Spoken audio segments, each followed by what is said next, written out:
Olá, você que nos acompanha pela TV Câmara, Rádio Câmara, YouTube e redes sociais. Eu sou Sandra Amaral e começa agora o Direto da Câmara ao vivo dos nossos estúdios em Brasília. Boa tarde. Daqui a pouco, às 3 horas da tarde, tem sessão deliberativa no plenário da Câmara dos Deputados. Para falar da pauta de votações e do momento político aqui na Câmara, eu recebo aqui o nosso repórter especialista em plenário, Cid Queiroz. Boa tarde, Cid. Boa tarde. O que vai ser votado, o que deve ser votado hoje à tarde?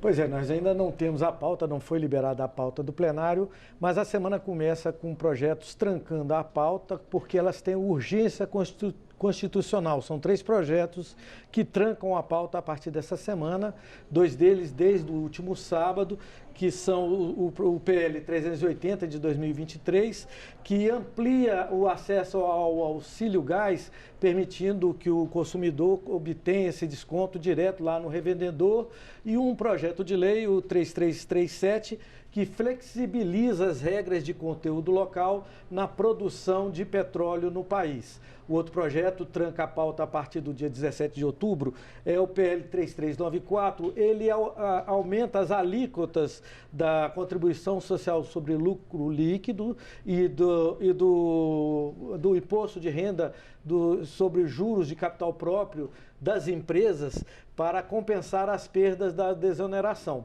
Mas nós ligamos hoje cedo lá na liderança do governo e já confirmamos que o governo vai retirar essas 3 urgências, liberando a pauta do plenário, Sandra. Então são vários projetos aí na fila de espera para a votação no plenário. Só nas últimas semanas foram aprovadas urgências para 3 projetos de lei, que eu vou listar aqui agora, que podem entrar na votação do plenário dessa semana.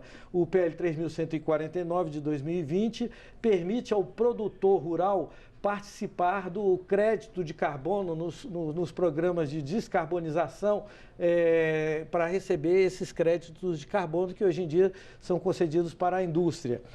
O PL 3453 de 2024, que inclui a responsabilidade administrativa aos notários e registradores. E o PL 2054, que determina que a vítima de feminicídio seja informada quando o seu agressor for liberado do regime fechado, ou mesmo quando ele for retirado dele a tornozeleira eletrônica.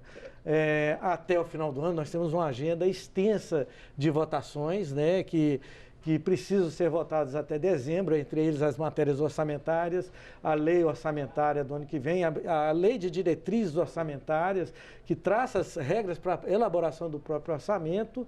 Dentro desse assunto aí de orçamento, a questão aí das emendas, da regulamentação das emendas parlamentares, que foram objeto de um acordo no Supremo Tribunal Federal para tornar mais transparente a concessão dessas emendas parlamentares.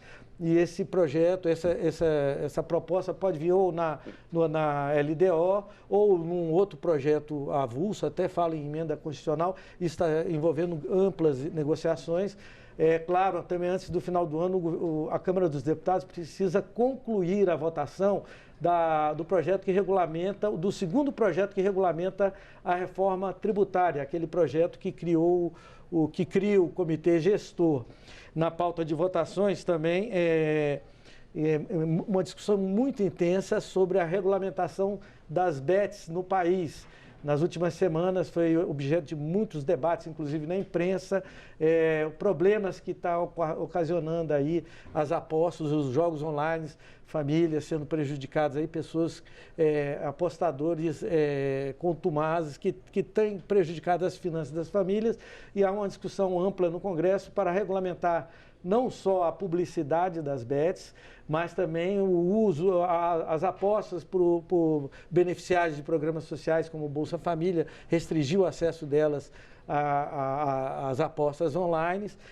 Um outro assunto que mobilizou a sociedade brasileira nas últimas semanas, de norte a sul do país, esses incêndios que atingiram desde a Amazônia até que o Centro-Oeste e outras regiões do país, projetos de lei para o enfrentamento dessa questão dos incêndios.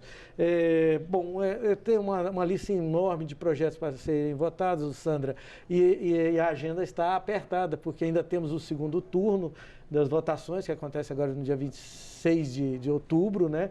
E a Câmara ainda recebe aí o P20, que é o encontro dos chefes de parlamentos dos 20 países mais ricos do mundo, que vai acontecer aqui no Congresso no início de novembro, e toda essa negociação envolve a reunião de líderes que já estão olhando e de olho no ano que vem, nas eleições para a presidência da Câmara dos Deputados. Isso também atrapalha um pouco os consensos que precisam ser alcançados. Então, nós estamos aguardando aí a liberação da pauta. Hoje devemos ter alguns projetos mais, vamos dizer, de mais consenso para serem votados. A sessão será híbrida, com deputados votando presencialmente ou pelo aplicativo Infoleg.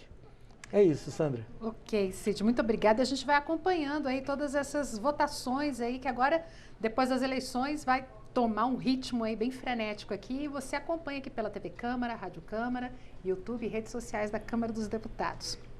E o deputado federal Alencar Santana Braga, do PT de São Paulo, protocolou ontem um requerimento para criar uma comissão temporária externa da Câmara, com o objetivo de investigar a empresa Enel Energia pelo apagão em São Paulo.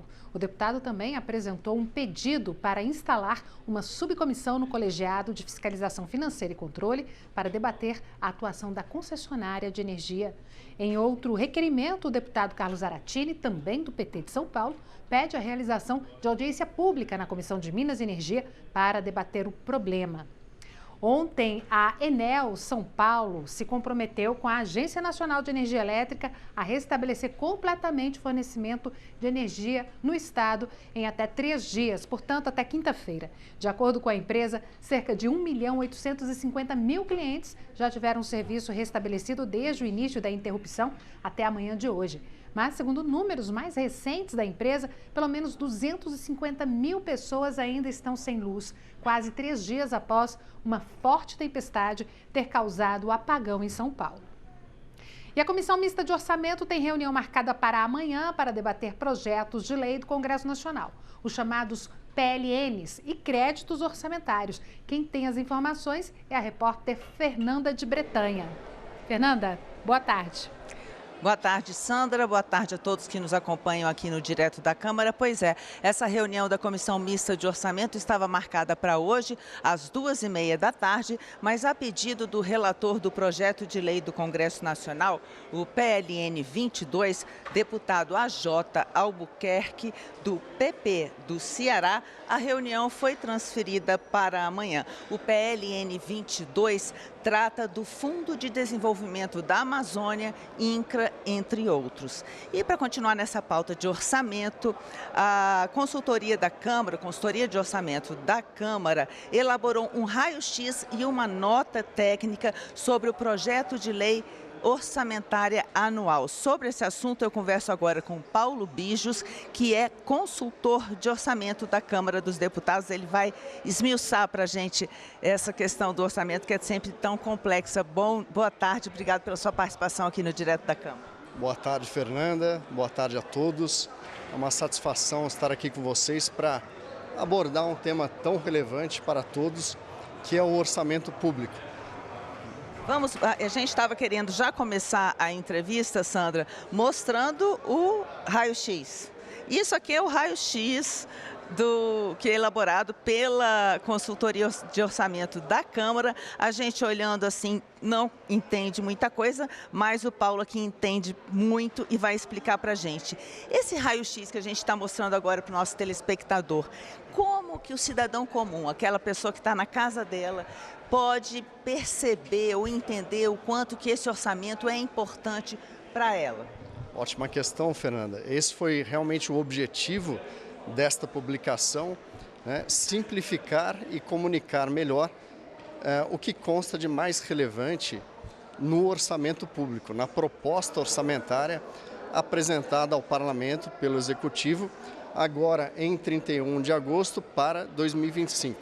Então, este é o orçamento federal, estritamente da União, que vai valer de 1º de janeiro de 2025 até 31 de dezembro do mesmo ano. Como o documento é muito complexo, muito extenso, nós buscamos reunir as principais informações em apenas 4 páginas, para que tivessem todos a oportunidade de enxergar com mais clareza, de uma maneira mais simplificada, os grandes números do orçamento. Então, por exemplo, nós temos o fato de que o projeto foi apresentado com uma proposta de despesa a ser autorizada da ordem de 5,9 trilhões de reais. Mas como esse número se decompõe? Dentro desse agregado, nós temos 3 orçamentos: o orçamento fiscal, depois o da Seguridade Social para despesas com saúde, previdência e assistência e, por fim, o orçamento das estatais. Esse orçamento deve respeitar o novo arcabouço fiscal, deve cumprir uma meta de déficit zero e assim por diante. Então, aqui estão reunidas essas principais informações, né? E, Paulo, está previsto, porque assim, a grande questão do momento também são as emendas parlamentares. Está previsto nesse projeto o repasse das emendas parlamentares, o repasse desse valor? Sim, atendendo a um comando constitucional, o PELOA, né, o Projeto de Lei Orçamentária Anual para 2025, já reserva 39 bilhões para que os parlamentares possam apresentar tanto as suas emendas individuais, previstas aqui na ordem de 25 bilhões, e mais cerca de 14 bilhões para as emendas de bancadas estaduais, né? Então, esses valores já estão devidamente contemplados para que haja, então, a possibilidade de efetivação dessas emendas.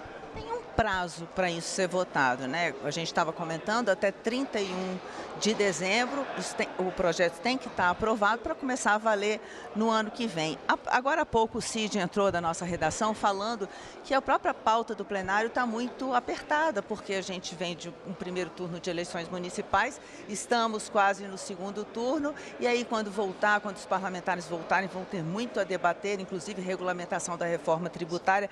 Vai dar tempo? Sim, de fato, em anos eleitorais, os prazos tendem a ser mais exíguos para apreciação e votação da proposta orçamentária, né?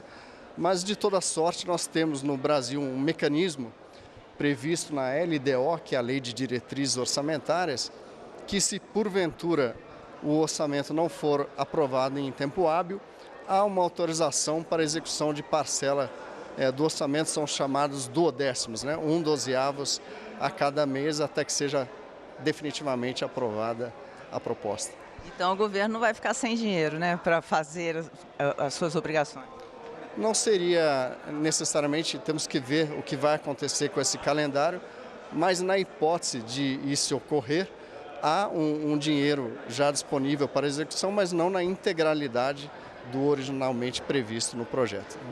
Paulo Bijos, consultor orçamentário da Câmara dos Deputados, muito obrigada pelas suas explicações aqui no Direto da Câmara. Eu que agradeço, ficamos sempre à disposição de vocês. Obrigado. Sandra. Obrigada, Fernanda. E foi aprovada aqui na Câmara a Política Nacional de Restaurantes Populares para garantir alimentação a mais de 300 mil pessoas em situação de rua. O Cid Queiroz agora conta pra gente sobre esse projeto que seguiu para a Comissão de Constituição e Justiça e de Cidadania. Segundo o Observatório Brasileiro de Políticas Públicas, mais de 300 mil pessoas vivem em situação de rua no Brasil. Para garantir a alimentação diária a essa população, a Câmara aprovou o projeto criando a Política Nacional de Restaurantes Populares. O acesso a esses restaurantes será priorizado para a população inscrita no Cadastro Único para Programas Sociais do Governo Federal. Mas a falta de inscrição da pessoa em situação de rua no CadÚnico não prejudicará o seu acesso, como explica a relatora do projeto, deputada Rogéria Santos, do Republicanos da Bahia. Ele dá a possibilidade de que dentro do próprio restaurante haja ali um local onde a pessoa que chega ao restaurante em situação de vulnerabilidade, que por acaso não esteja inscrita no CadÚnico, ela possa ser inserida naquele momento. Por quê? Nós sabemos que existem muitas pessoas em situação de vulnerabilidade que não conseguem acessar o CAD único. Ainda temos muitos cidadãos e cidadãs em situação de total invisibilidade social quando o assunto é vulnerabilidade. No ano passado, o Congresso já havia aprovado a criação do programa Cozinha Solidária, permitindo ao governo federal firmar parcerias com entidades civis para o fornecimento de alimentação gratuita para pessoas em situação de vulnerabilidade social. Segundo a deputada Rogéria Santos, o projeto aprovado agora permite a regionalização do programa de restaurantes populares por meio de parcerias do governo federal com as prefeituras. Quando a gente abre esse leque e traz a possibilidade de uma política pública que instaure como o restaurante popular e dá acesso aos entes para que eles possam regionalizar isso, a gente consegue atingir toda a população. A gente vai conseguir atingir a mamãe que está grávida, a gente vai conseguir atingir a mamãe que está lactante, a gente vai conseguir atingir o bebê. O projeto segue agora para a Comissão de Constituição e Justiça e, se aprovado, será encaminhado direto para o Senado. A ampliação do prazo de recebimento do salário maternidade por complicações no parto está em debate nas comissões da Câmara. O Geraldo Gurgel conta pra gente como anda a discussão. A licença e o salário maternidade são direitos assegurados às mulheres pela consolidação das leis do trabalho. São 4 meses de licença remunerada a partir da data do parto. E essa data, às vezes, se antecipa. Segundo o Ministério da Saúde, mais de 900 bebês prematuros nascem por dia no Brasil. Atualmente, em caso de complicações no parto, o tempo de internação da mãe ou do filho está incluso na licença maternidade. Mas essa situação poderá mudar, como explica a deputada missionária Michele Collins, do PP de Pernambuco. Quando começa a contar a maternidade, o salário maternidade, ele conta dentro de um prazo que, independentemente da criança ter ficado internada ou a mãe, ela vai perder aquele espaço de aproveitar a sua licença maternidade. Então, é algo extremamente importante, altera um decreto de 1943, ou seja, depois de 81 anos, nós estamos aprovando aqui nessa comissão para que as mulheres tenham seus direitos garantidos e as crianças também de estar com as suas mães, mesmo passando por momentos de dificuldade no parto, como eu passei, eu sei como o que acontece com uma mulher nesse caso, a sensibilidade. A proposta prorroga a licença e o salário maternidade de mães em casos de internação por prematuridade e outras situações que demandam cuidados hospitalares. O texto lido pela missionária Michele Collins é de origem do Senado e já foi aprovado na Comissão de Previdência, Assistência Social, Infância, Adolescência e Família da Câmara dos Deputados. Pela proposta, o período de 120 dias de licença maternidade passaria a ser contado a partir da alta da mãe ou do bebê. As mulheres elas ficam suscetíveis a questões externas, como a questão financeira. Então, se elas têm isso garantido, o direito dela garantido, com certeza elas vão poder potencializar o seu cuidado de si mesma e também com as crianças. Da política, encerramos o direto desta terça com o futebol. Hoje à noite tem jogão em Brasília pela 10ª rodada do torneio classificatório para a Copa do Mundo de 2026. Tem Brasil e Peru no estádio Mané Garrincha. Caso vença, o Brasil vai a 16 pontos e pode terminar a data FIFA na 2ª posição da tabela. E a capital federal e o Congresso Nacional se iluminaram de verde e amarelo para dar aquela força para a seleção brasileira e o brasiliense, a exemplo do deputado Júlio César Ribeiro, do Republicanos do DF. Aposta numa boa apresentação da seleção. Vamos ouvir o deputado.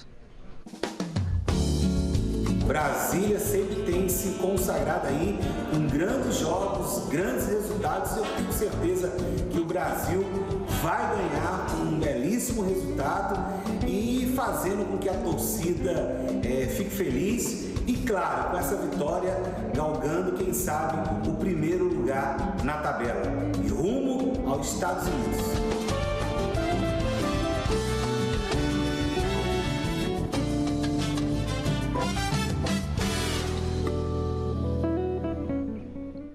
Está terminando mais um Direto da Câmara. Te convido a acessar sempre o portal câmara.leg.br, onde você encontra tudo sobre os debates e votações, todas as proposições, a prestação de contas do seu deputado e muito mais. Lá também está todo o nosso conteúdo audiovisual que você acessa pelo link cd.leg.br/YouTube. Eu sou Sandra Amaral e lembro que tem sessão deliberativa daqui a pouco, às 15h, no plenário Ulisses Guimarães, que você acompanha por aqui ao vivo. E para você, uma boa tarde. Tchau!